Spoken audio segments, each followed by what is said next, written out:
I moved into my first apartment last year. It was a small one-bedroom in an older building downtown, but it was cheap and quiet. Or so I thought. My neighbor across the hall was a man in his 60s. He lived in Unit 4B. Never smiled. Never said a word. Just stared when we passed in the hallway. The first weird thing was the knocking. It always happened around 2 a.m. Soft, steady taps on my door. At first, I thought it was a mistake, but it happened again and again. When I looked through the peephole, no one was ever there. One night, I heard something new. Scratching, like fingernails on wood. I stayed still, heart pounding. When it finally stopped, I opened the door. There was nothing, except a single quarter on the doormat. The next morning, I asked the building manager about the guy in 4B. He just gave me this look and said, "That unit's been empty for months."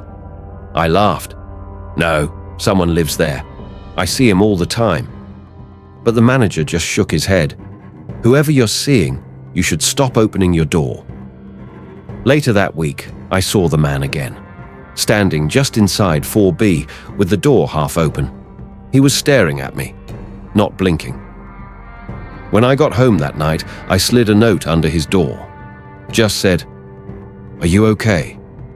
The next day, there was a note under my door, in tiny handwriting, "Stop watching me." I moved out the next week.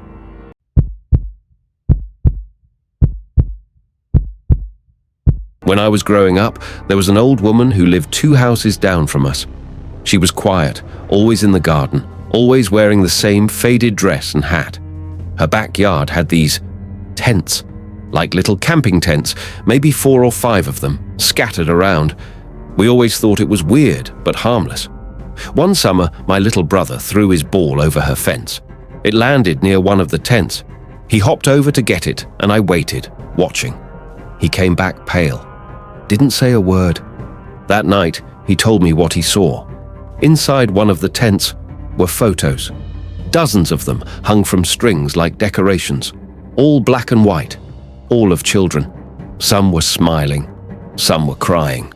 One of them, he swore, looked exactly like him. I didn't believe him at first, but then I started paying attention. Sometimes, at night, we'd see her walking between the tents, holding a flashlight. One day, the tents were gone. All of them. Her whole backyard was cleared out overnight. Then, the news came out.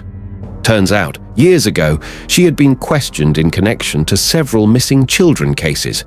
Nothing was ever proven. But after her husband died, she started displaying strange behavior. The photos were never found. Neither were the tents. To this day, I don't know if what my brother saw was real.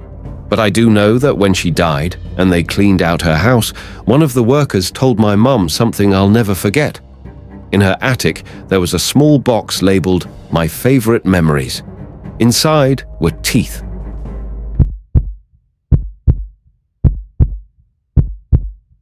I rented a small house with a basement 2 years ago. Everything was fine at first, except one thing: the basement window. It faced the neighbor's fence and was at ground level.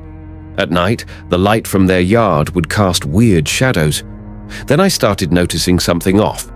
Every morning, I'd find the small curtain over the basement window pulled open, even though I always closed it before bed. One night, I decided to set up my phone to record overnight, just to see. The next morning, I checked the footage. Around 3:12 a.m., the curtain slowly pulls open. From the outside. Then, a face. Someone was lying flat on the ground outside, peering into my basement, just watching. They stayed there for almost 20 minutes, unmoving, then slowly crawled out of frame. I couldn't breathe.